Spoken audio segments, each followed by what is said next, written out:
Well, look at here. We're back again. So my name is Michael Silvers. Got Mr. Jeff Ross with me.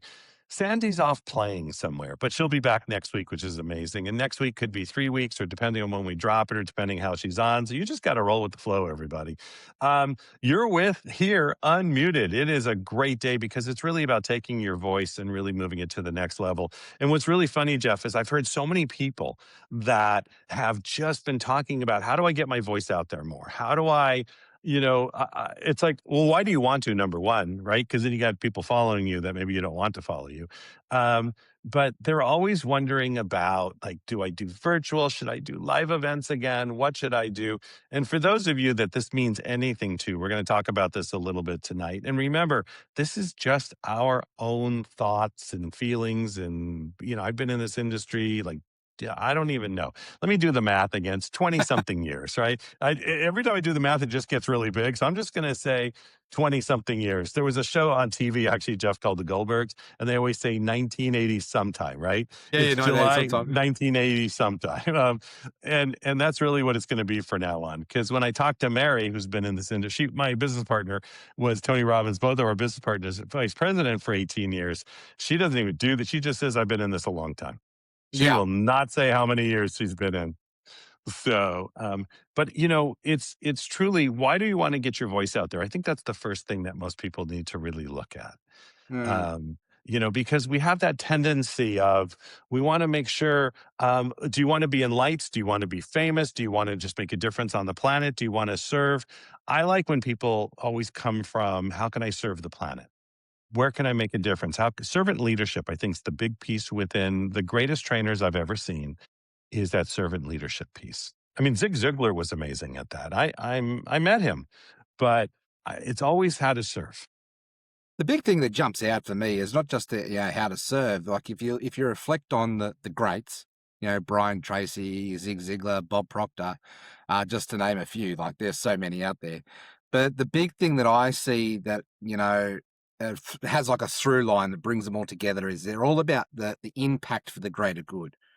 And that is how to be of service piece for sure. But I think it's that whole purpose piece. How can I play my part to really help transform and heal the world for the greater good conversation? It's not about them at all, and it's all about what they can do to be of service to help others to find their thing. And that is the thing that I aspire to be like, and I know that you do as well, Michael. And I've seen it time and time again myself. I've been doing this for close on 18 years as well and gone through the roller coaster ride of it all.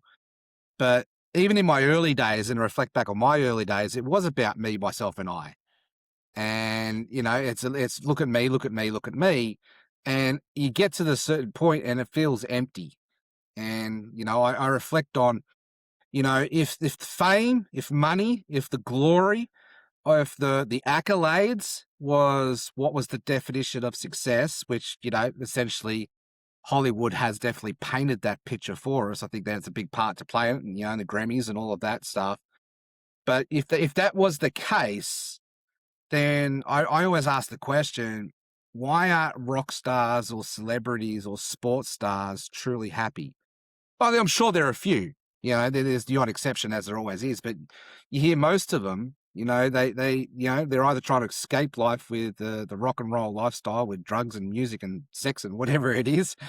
And you hear time and time and time again of story after story after story where people are empty. The Robin Williams story comes to mind. Right. Right. And it's like, I suppose that the original question that it keeps coming back to is what's the definition of success look like? Mhm. Yeah. And I think that's the thing. By the way, it's getting warm, this conversation. So I'm just going to take my jacket. We used to do this. I'm going to take that jacket off. There we go.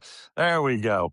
Let's relax. Let's get into it. Yeah, let's get into it. That was the biggest thing that we always had, was as a trainer goes on stage and you've got, you walk on stage and there's 10,000 people out there. There's a couple different feelings that go on. Part of that feeling is, oh, we will use words that we won't use. Oh, crud. Oh my God, what am I going to say? How do I say? It's not about blah, blah, And I think the biggest thing for me that happened, the first stage I was ever put on had about 5,000 people. Mm. And I had never done stage work like that. I had done some training and I was training coaching divisions and I would train coaches and a couple hundred students and, you know, and literally the night before I was told this is at midnight that you're going on tomorrow morning because we have stuff to do and there's 5,000 people out there and it's in Singapore and it's a big like hangar deck and they're all spread out like from here to there. Um, and teach them something, but don't sell them anything. And you're a coach, it's year round coaching. And I literally all night panicked. So I hadn't slept all night. And it's one of those things, right? I got, and there's going to be 7 languages and it's going to be translated through the auditorium. And I can't, and I'm not great at cracking jokes that well, anyways. So now it's going to even get worse. And I realized as I'm walking up those 50 steps, right? There's always a huge amount of steps to get to a stage in Singapore, especially the large ones at the expo. Um, I realized by that before Jeff, I hit that last one, all of a sudden I had the realization this is not about me.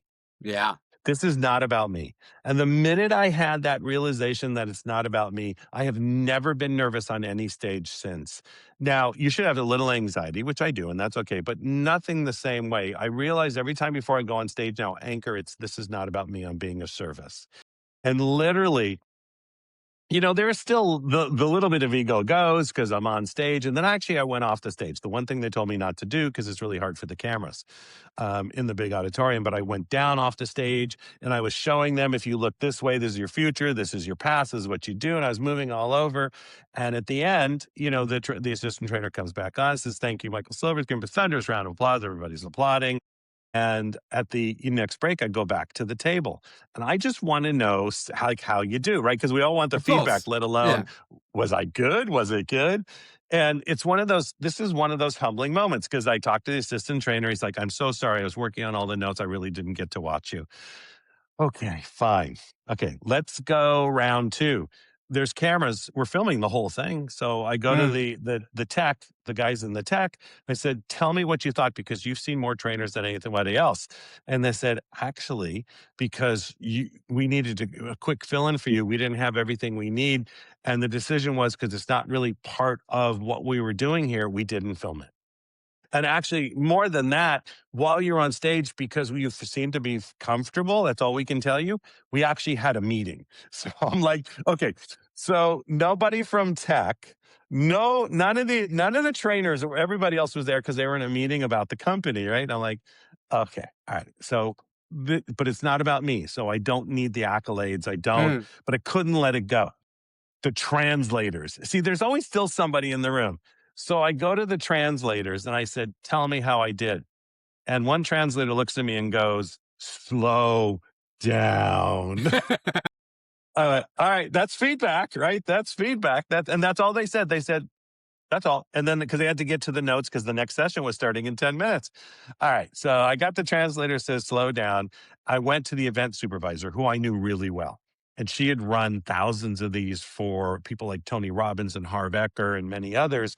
And same thing. She looks at me, she goes, "You just seem like you would be okay. I knew you would. I've known you a long time. I had to go meet with part of my crew." So at that point, after right, it's like I kept beating the horse, and Yeah, it yeah, didn't yeah. want to I'm go. looking for feedback. Give me feedback, people. Give me feedback, and I'm sure not going to go to a student and say, "How did I do?" Because that would be way beyond what the. So at that point, I realized it wasn't about me.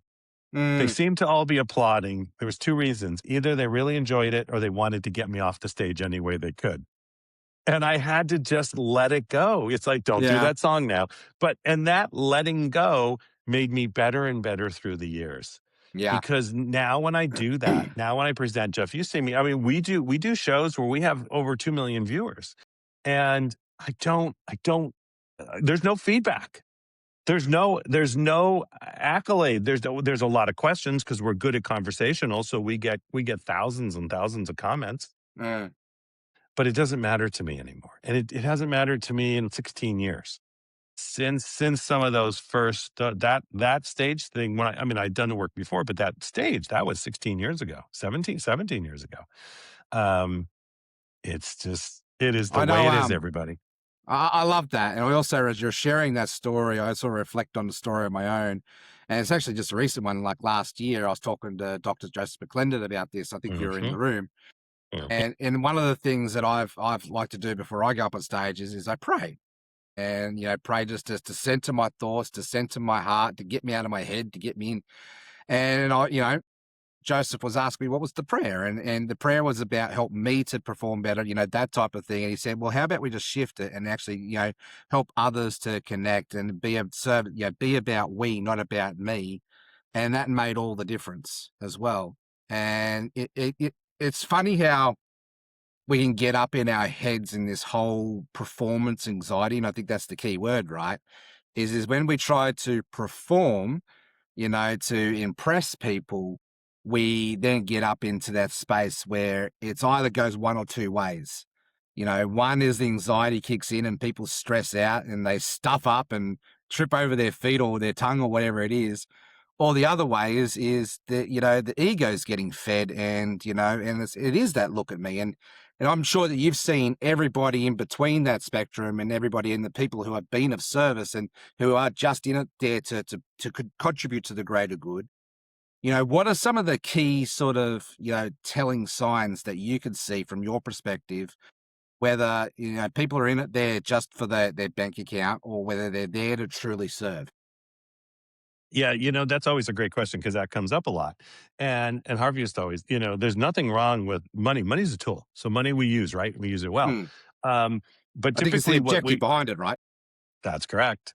And typically with trainers, what we would see pretty much right off the bat is they would be the ones who would come to and not only to learn the training or be part of the class, but they'd be like, could we help you move some chairs?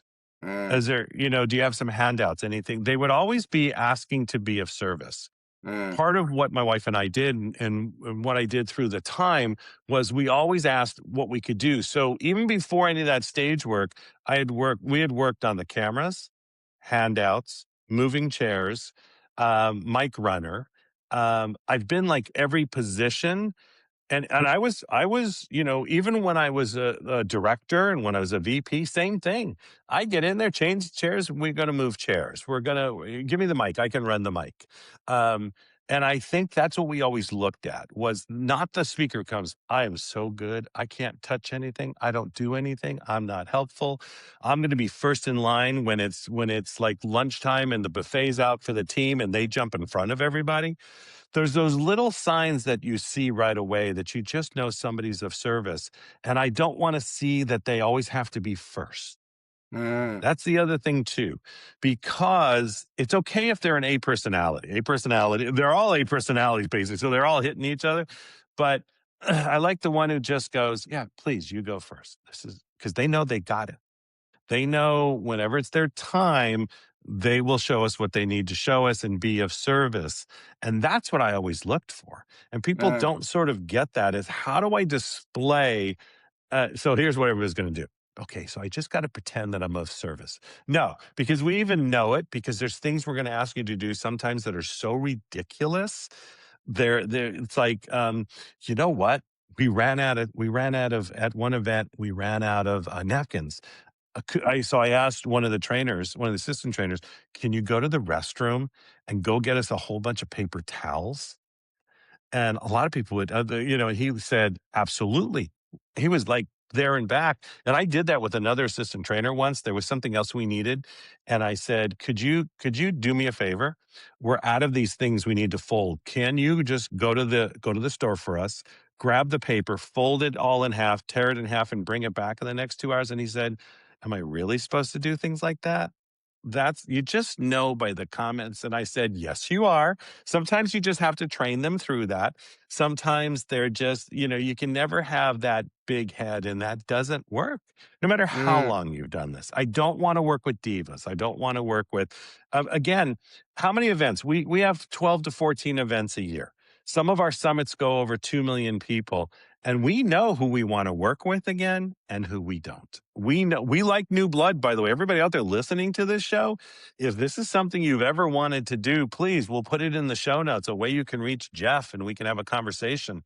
We're always looking because I like that new energy. I like people who really just want to be of service, want to be there and get it done.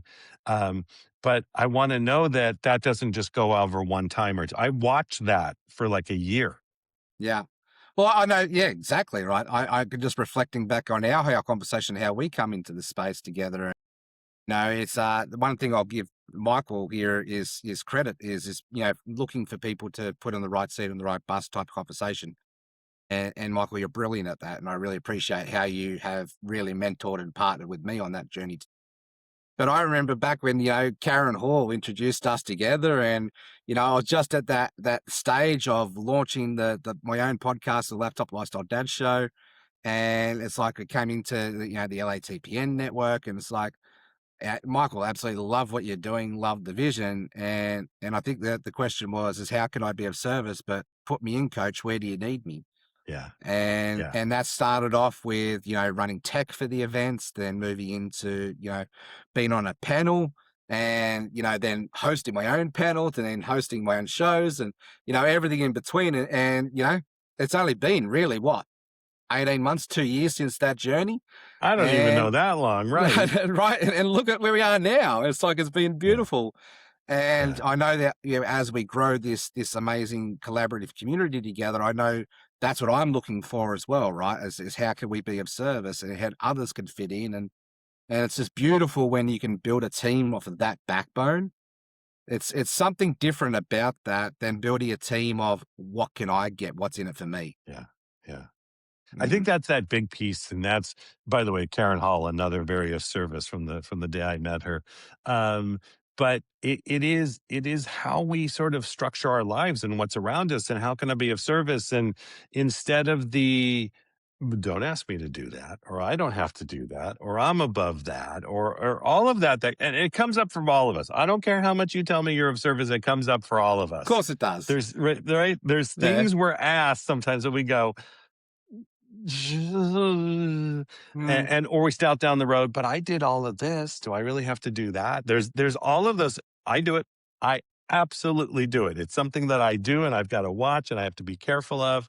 Um, and as and we're always, that's why I'm always in training, right, Jeff? That's why we're always taking courses, because you can never stop learning, because those things still sneak in. Yeah. Those parts of us still sneak in. Those of us who love to be on stage and sales and are good at it, there is an ego behind it. Of course there Because is. if you don't have a certain type of ego behind you, you're going to get killed, Yeah. because you're going to get more no's. You're going to get people who say no, really say no. You're going to get stages that don't work. You're going to get shows that go wrong. And you have to get through that. You live through that. So most of the trainers I have known, the ones, and remember, some of the organizations like Peaks and that we used to train trainers, it could be 6 to 8 years till you saw a stage. You were Mm. assistant. I mean, and you paid for everything. You let alone all the trainings and everything, all the flights, all the food. There was nothing provided for years and years and years, um, because you were in a training. You were training to do the marathon. You got to Um, do the apprenticeship. Yeah. you do your apprenticeship. That's right, and no one's going to feed you along the way, and they're not going to coddle you. So you got to have a certain behind you that just keeps moving no matter what. I can get knocked down, kicked or whatever. I just keep going, because I also know, especially at this time of my life, when I take a look at the kids and grandkids and wife and everybody around me, that that is why I'm here. That's why I'm doing the things I'm doing. And I also have the strength in myself that, okay, this was a moment. Make sure you have the mentors around you, right, Jeff? Make sure you have the mentors around you that you can do the kicking and screaming for about 10 seconds, and then we're all Get it out. solution based. Yeah. Yeah. Get it out of the system and Yeah. then get back to Get solution. it I out love of your that. system. Right. That's right. Yeah, and we look, and we have been on that journey for the last 12 months, and we've made some amazing partnerships and relationships within that way. Yes. And some of the things that I've picked up along from you is just let's just make a big, beautiful mess together, and we figure it Yeah. out as we go. Yeah. And I think we've done okay at that. We've still got probably a bit more of a mess to make. Oh, For sure. But we're making a fun mess. And look, sometimes for yeah, Jeff and I, right? Sometimes it's incredibly frustrating. Sometimes we've looked at each other going, "What, are you doing this?" And we still move forward because we know where we're going. Nothing takes you off. You're a train heading down the tracks, and sometimes there's right, lefts. You're heading to the moon is always the big one, right? You're never on course, but you mm, still get there. yeah. But the thing And that I've reflected here back on just this last probably 4 months, like it's May as we record this episode, and this 2026, there are things that are now starting to fall into place. yeah, And yes, that's it's true. not forced. They're That's true. literally falling into place, and the pieces are like it's a puzzle piece, right? And I can see the more that we do, the more events that we do, the more podcasts that we host, the more clients that we help, the more business we do, everything right of being of service to the greater good. There's another piece of puzzle piece. There's another puzzle piece. There's another puzzle piece, and I think that's the definition of a successful journey is you keep showing up and you're just Mhm. collecting puzzle pieces to make that picture become more clear each time, right? Every time. Every time. And you do. That's why, we take our teams and we talk about business funnels and we talk about speaking and we talk about podcasting, we talk about hosting. We can train just about on everything because it's been so long and what is the lane and who we put on stages and how the stages work. And Mary's probably put on, more shows than anybody on this planet. Hosting Tony of over 4 million miles in 82 countries and so much else. There's just always still more to learn. And Mm, you have to just that's where most of us we get caught, something bad happens. Life happens. We've had losses, we've had people losses, we've had everything's come up within the career and we take the moment, we do the prayers, we settle down, we cry if we need, we get sad for the moment, and then we continue on. And I think that's the biggest piece for all of you listening to this. And don't start jumping on here going, "Oh my gosh, I want to be part of what they're doing," or "I want to be this," or "I want to be that." That's not what this is about. Take a look at yourself and what is it you really want? Because if you're going to ever work with us, I want to know where you want to be in 5 years and how you're changing the planet. Let's start there. Who are you? Where you want to be in 5 years and how are you changing the planet? Then we can have a conversation. beautiful. I think that, yeah, that's just the way to do it. So, any Mm. last words before we let them go? No, but probably one more of a question is what do we got coming up? What's in the pipeline? We've got so much. There's so many awesome things happening. We really do in the pipeline because we have so many summits coming up. We have virtual summits. We're going to do one on real estate. We're doing one for our Latin audience, right? It'll be in English and Spanish. We're going to have those for direct selling because it's such a big environment. We've already had 2 shows with some of the top in the industry. So we'll have more of those through the year. We're going to have the International Podcasters Summit for International Podcasting Day. November 11th, we're going to have really a pay it forward event out of Puerto Rico. We're going to be just playing it big time. There's so much coming and you need to know about all of it. We'll get you links so you can see what, you want to just listen to, learn from, potentially be on. And there's literally 12 to 14 shows minimum a year that we do. We're going to do a live event in LA. We'll do book events, and on and Love that. And for our audience listening, whether you're listening like pretty recent or whether it's 2 or 3 years down the road with this episode, I'm going to put it out there. I'm going to put an invitation out. And it doesn't matter where you are on your journey, whether you're just getting started or if you're like up there with Tony Robbins and Joseph McClendon, Jim Quick, just to name a few, and you'd like to come and explore what it looks like to play in our collaborative community, let's reach out. Let's have a chat. I'll make sure that the discovery call link is in the show notes below. Just click on that. You'll either get myself or Michael, and we'll be there to have a chat and see if you're a fit for us. And Michael, from my heart to your heart, I just love doing life and business with you and everything in between. And it's amazing when you can find a partner who's is cut from the same cloth. And we may have had different life experiences and stories and all that shaped ours, but I just love how we gel together and how we can be of service. Me too. Jeff, it's always a pleasure and an honor. Thank you so much, everybody, for being on. For myself, Mr. Jeff Ross, and Sandy, who's on a plane somewhere, flying or playing, or who knows what beach in the world she's on. From Unmuted, thank you all. If you loved it, share this show with everybody, like it, subscribe to it, be part of it, and check the show notes because what Jeff just gave you is golden. And we want to thank everybody for being on and we'll see you all soon on this highway of success. Bye, everybody. See ya.